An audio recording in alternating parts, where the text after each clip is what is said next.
एक चेत गोविंदा राधिए होवे आनंद कणा, संत जना मिल पाइया रसना नाम पढ़ा। जिन पाया प्रभ अपना आए तिसे घना, एक खिन तिस बिन जीवना बिरथा जन्म जड़ा। गुरु जी यहाँ पर जीवों को 12 महीने में नाम के साथ जोड़ कर ही सफल जीवन को सफल करने की एक प्रेरणा दे रहे हैं। जिस जीवन में नाम नहीं है उनके लिए तिथि वार महीने पल जैसे बार बार आएंगे और बार बार जाते हैं। तिथि आती है, वार आते हैं, महीने आते हैं, पल आते हैं और दिन आते हैं। ये सारे बार बार आया करते हैं। साल भी आते हैं, वर्ष भी आते हैं। जैसे ये बार बार आते रहते हैं हमारे जीवन में भी। कितना जितने हमारे जितने वर्ष के हम हो गए उतनी बार ये सब आ रहे हैं और जा रहे हैं।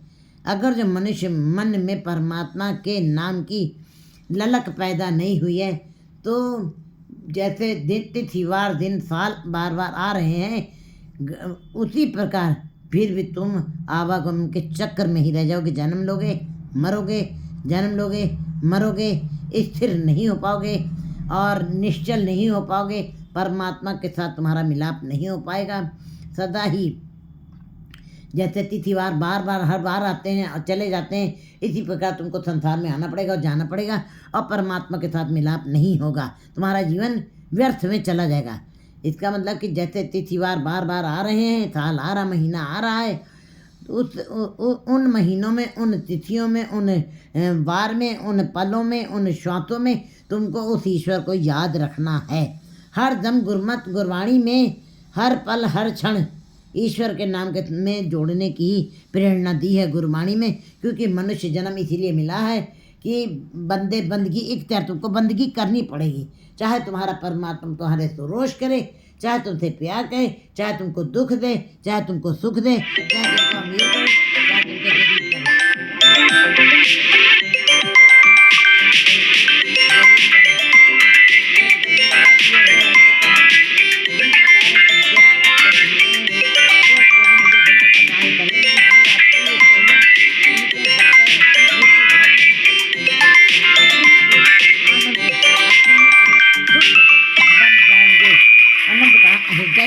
आनंद की अवस्था बन जाएगी, खेड़ा बना रहेगा सदा के लिए।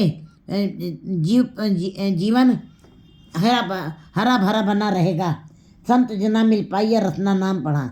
लेकिन ये हरा भरापन ये चैत के महीने में गोविंद की आराधना कहाँ कैसे किस रूप में करनी है, किस तरीके से करनी है, ये संसार में रहते हुए जो जप तप या धार्मिक पुस्तकों का अध्ययन करके, मंत्रों का उच्चारण करके या तीर्थ स्नान करके या देवी भेंटा गा के या गुफाओं में जा कर के, चाहे जो भी तपस्या की जाए, चाहे जितनी भी साधना की जाए, उसके द्वारा आपको परमात्मा के साथ आपका मिलाप कभी भी नहीं हो सकेगा। क्योंकि उसके साथ संसार का रिश्ता जुड़ा हुआ, संसारिकता जुड़ी हुई है। और परमात्मा जब तक पूरा जीव निरंकार का रूप नहीं हो जाएगा, उसके अंदर से विकारों की लेश मात्र भी जकड़ पकड़ बनी रहेगी, तब तक वो परमात्मा के साथ मिलाप नहीं कर सकता है। इसलिए गुरु जी बता रहे हैं कि किसके साथ बैठ करके तुमको नाम जपना है, कौन सा नाम परमात्मा के दरबार में कबूल होगा। संत जना मिल पाइया, गुरु के साथ जुड़ करके, संतों के साथ जुड़ करके सत्संगत करते हुए नाम की प्राप्ति जो की जाती है, जो गुरु के शब्द के साथ जुड़ करके नाम को दृढ़ किया जाता है और नाम की कमाई की जाती है। रसना नाम बढ़ा और नाम जो प्राप्त होता, सत्संगत में जाकर के जो नाम की कमाई की जाती है और रसना वहाँ पे जा कर के परमात्मा के नाम को बोलना सीख जाती है। रसना जपने लगती है राम नाम उस सत्संगत में जा कर के। जैसे कि माँ बाप का बोला हुआ तब सफल होता है जब बच्चा भी बोलना सीख जाए।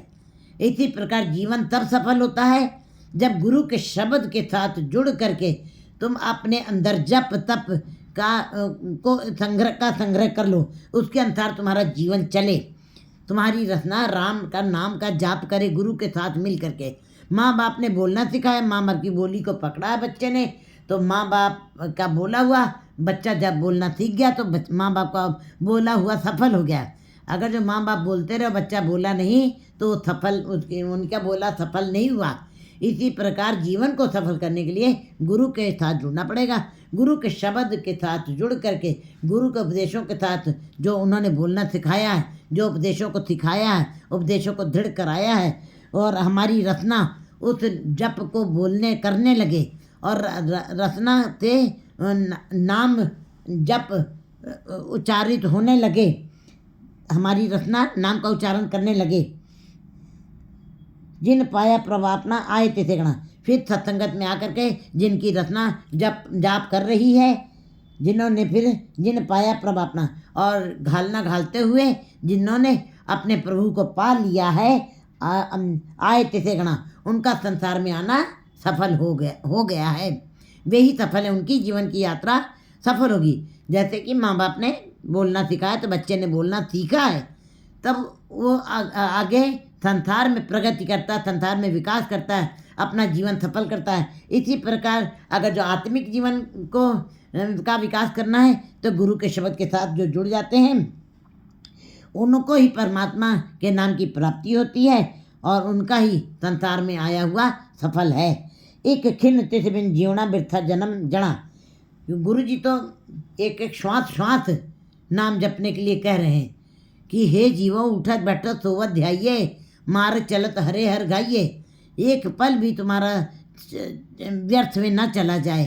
तुम्हारी श्वास जो आ रही है और जा रही है, वो तुम्हारी दम दम सदा संभालता दम न बिरता जाए, तुम्हारी सारी श्वासें व्यर्थ में चली न जाएं।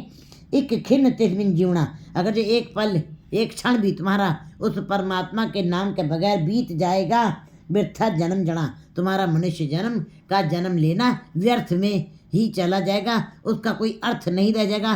तुमने अपने जीवन की बाजी जीती नहीं, तुमको पासा ढालना आया नहीं है कि किस तरीके से इस अखाड़े में हमको जीत के जाना, किस तरीके से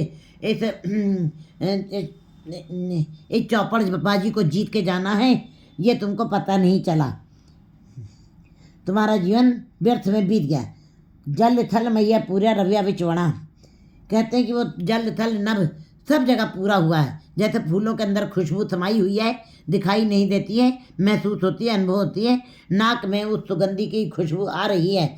इसी प्रकार परमात्मा की शक्ति, परमात्मा का प्रकाश उसकी कुदरत में नज़र आ रहा है। और कुदरत को ही अगर जो हम बहुत ही आनंद से, बहुत सूक्ष्म तरीके से उसके अंदर डुबकी लगाएं तो कादर के दर्शन हो जाते हैं। कुदरत में ही कादर का दर्शन किया जाता, क्योंकि उसकी कुदरत भी अपनी बनाई हुई है, और कुदरत भी इतनी सुंदर है जैसे परमात्मा सुंदर। लेकिन इस बात की समझ उसी को आएगी।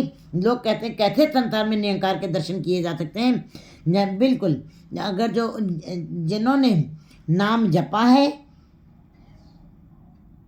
जिन्होंने नाम जपा है, गुरु के शब्द के साथ जुड़ करके उनको महसूस हो जाएगा कि जल और थल नभ में जो भी कुछ हो रहा है, जो भी हम देख रहे हैं, जो भी क्रियाकलाप हो रहे, जो भी कार्य हो रहे हैं, आकाश में तारे अपने आप चल रहे, चंद्रमा अपने आप निकल रहा है, सूरज अपने आप जा रहा है, दिन हो रहा है, रात आ रही है, इस प्रकार से जो भी क्रिया हो रही है, जल थल मैयल पुरिया, वो सब जगह पूरा हुआ परमात्मा स्वयं ही है न, हर जगह पर वही मौजूद है, उसी वही रमा हुआ है। और रव्या बिचवणा, और सब जगह सबके हृदय में भी उसी की ही मौजूदगी है, सबके अंदर उसी की शक्ति काम कर रही है।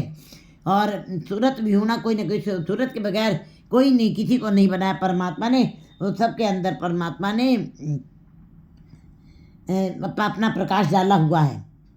से प्रभ चित्त न आवी कितना दुख गणा, सो प्रभ चित्त न, लेकिन उसने परमात्मा ने जो इतनी रचना की है और तुम्हारे अंदर इतने सारा सुंदर तेमानी देही बनाई है, मन डाला है, यादें डाली हैं और चेतना डाली है। अगर जो तुमने उसी को याद नहीं किया तो प्रभ चित्त न आवी, जो जल और थल और नभ में पूरा हुआ है। और तुम्हारी श्वासें, जो तुम्हारे अंदर ये शक्ति, जो तुम बोल रहे हो, जो तुम देख रहे हो, जो तुम सुन रहे हो, ये सब उसी का ही, परमात्मा की ही देन है। अगर हम अपने शरीर की तरफ ही निगाह लगाएं, ये कान, ये आंख, ये हाथ, ये पैर, कितने कितने ऑटोमेटिक परमात्मा ने बनाए हैं। और अगर जो हाथ टूट जाए दूसरा हाथ ऐसा नहीं लग सकता है, ये उसकी दी हुई देन है, ये उसकी दी हुई दाते हैं, जिसकी हम पूर्ति कभी कर नहीं सकते हैं अपने हिसाब से। कहते हैं ऐसे प्रभु को अगर जो कोई याद नहीं करता है, चित्त में नहीं रखता है, उसको कितने दुख मिले, कितना दुख गणा, अनगिनत दुख, असीमित दुख मिलेंगे, हर पल, हर क्षण, हर श्वास उसको दुखी मिलेंगे, बेचैन रहेगा, कभी शांत नहीं होगा और सारा जीवन विलाप करते ही बीतेगा।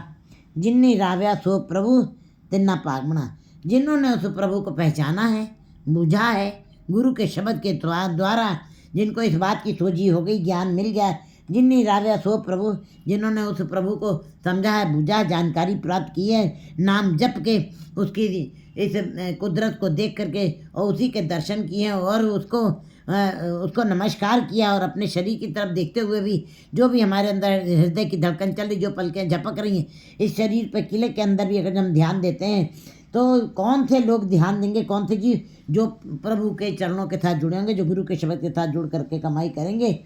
जिन्नी राव्या सो प्रभु तिन्ना पागमना, ऐसे जीवों के परमात्मा ने अपने दर से ही बड़ा भाग्य लिख करके भेजा है। धुर दरगाह से ही उनकी भाग्य की रेखा ऊंची हुई हैं, उनका हिस्सा ज़्यादा उनको धुर दरगाह से मिला है। तब